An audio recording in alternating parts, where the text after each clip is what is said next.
તો રાજકોટમાં આરએમસીની કાર અને અન્ય કાર વચ્ચે અકસ્માત થયો છે। અન્ય કાર ચાલક નશાની હાલતમાં હોવાનું અનુમાન છે। કાલાવડ રોડ તાલુકા પોલીસ સ્ટેશન પાસે આ દુર્ઘટના બની। અકસ્માતનો વિડીયો પણ સામે આવી રહ્યો છે।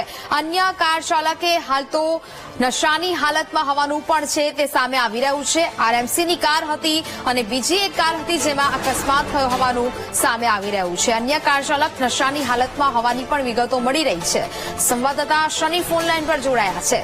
શનિ, રાજકોટમાં આરએમસીની કાર અને અન્ય કાર વચ્ચે અકસ્માતનો મામલો સામે આવ્યો છે, શું વિગત?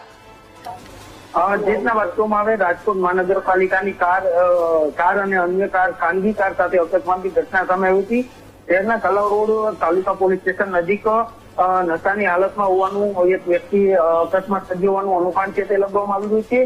મહાનગરપાલિકાની ઢોર ડબ્બાની ગાડી સાથે અકસ્માત સર્જાયો હતો અને ખાનગી વ્યક્તિ સામે પોલીસ ફરિયાદ મામલે પણ તજવીજ હાથ ધરવામાં આવી છે। અકસ્માતના વિડીયો છે તે સામે આવી રહ્યા છે। જી મેમ।